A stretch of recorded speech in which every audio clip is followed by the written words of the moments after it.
What's up, Night Nation? I'm Noah Hand. I'm JP Rubel. And I'm Ryan Cooper. And this is Hot Takes? I think it's Hot Takes. JP, Hot Takes. JP, the NBA season has started. We're about a week and a half in. Who is your MVP? Who is your front runner for MVP?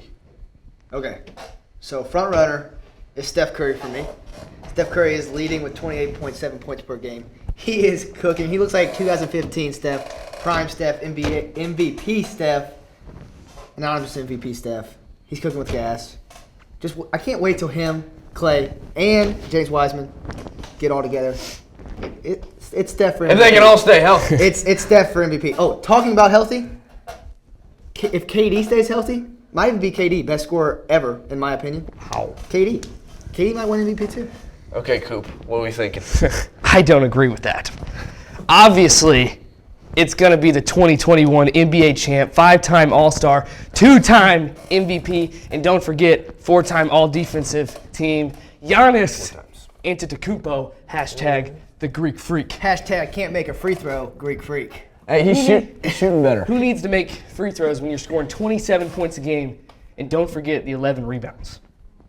All I know is when the fans are counting how long it takes you to shoot a free throw, and then sometimes you airball a free throw, hashtag Brendan Chopper style, there's a problem.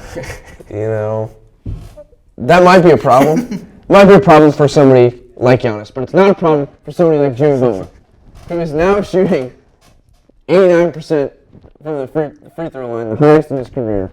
He's also got 25 points per game, 7 rebounds, and 5.5 assists. Jimmy Butler is my pick for MVP. But why? Why Jimmy over Steph? Steph's shooting 96. We're talking about free throws. 96% for Steph Curry, and 89 for Jimmy Butler. Why is Jimmy Butler better than Steph Curry for MVP? Jimmy Butler is the best two-way player in the NBA.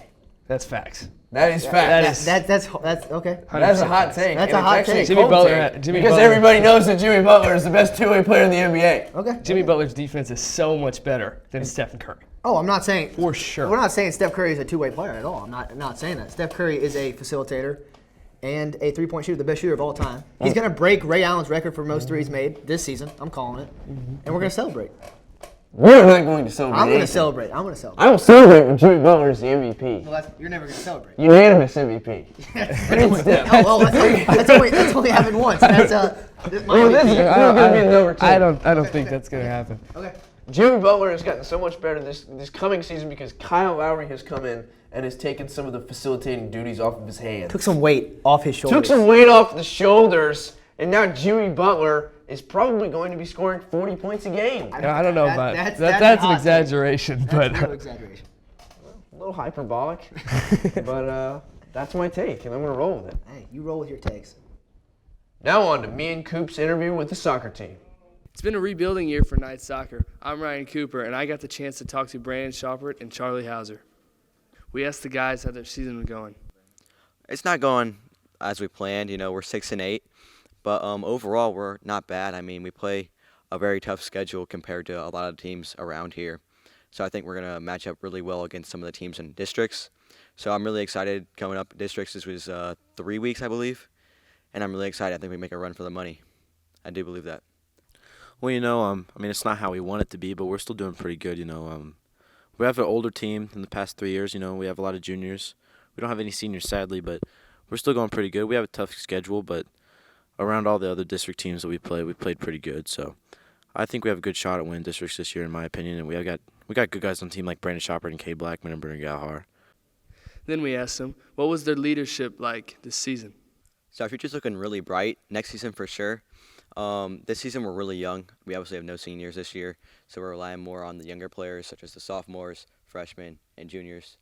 I think the freshmen getting varsity minutes this year is a big step for next year because we could use them a lot next year, and we have 3 players who are currently not on the squad who possibly could go back next year and make a big difference for us next year. So next year, watch out.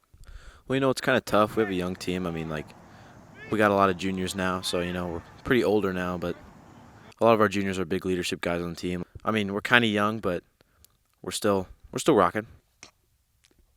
Watch out. And we're back. Guys, what's our thoughts on Tyrann Mathieu's statement about how the Chiefs are like the worst fans in the NFL?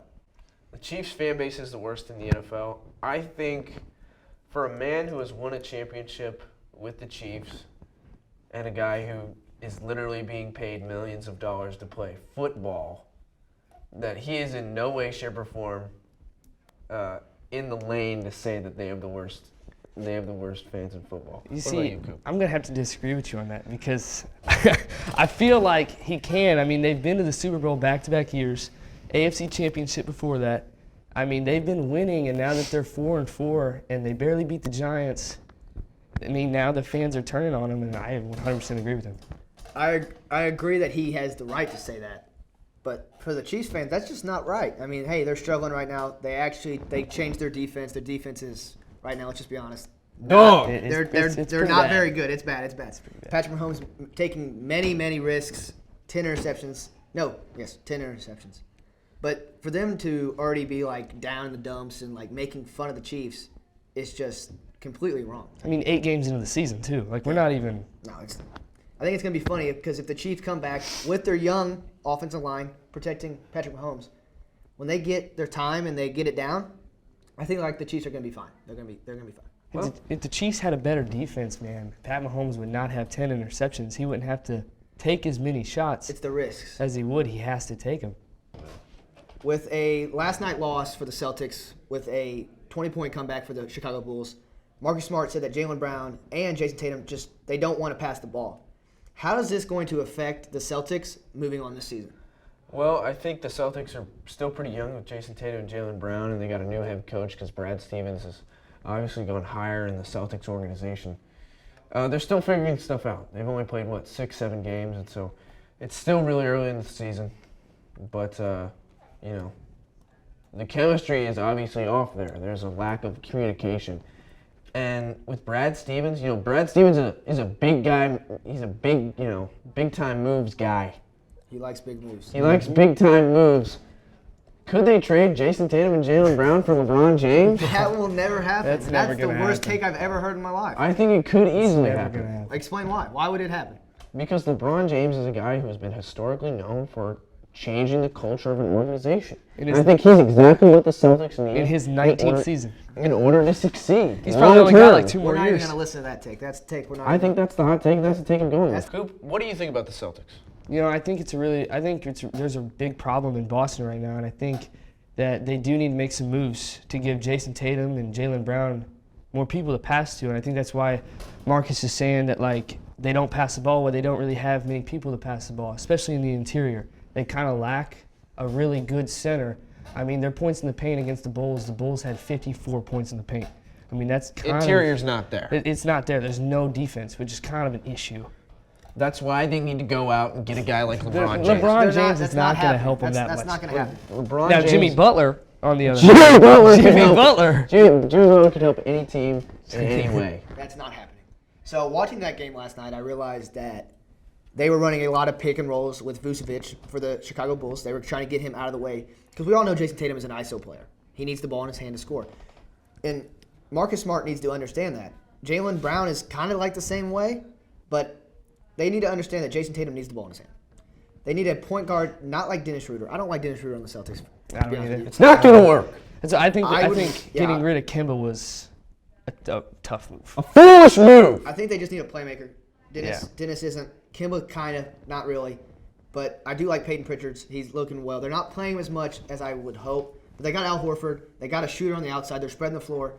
They just need to figure out that they need a playmaker for Jason Tatum and Jaylen Brown. And Marcus Smart, let's just be honest, he's a defender on that team. He makes corner threes. He makes open threes. That's it. And for him to say that, with him not being the star player on the team, I don't like how that's going to work out with the team. It's still early, too. So, I mean, we're only a couple games into the season.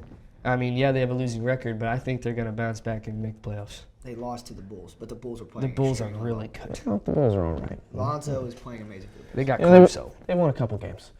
Guys, this has been Hot Takes. Season 2, Episode 4. I'll see you guys in the next one. Okay.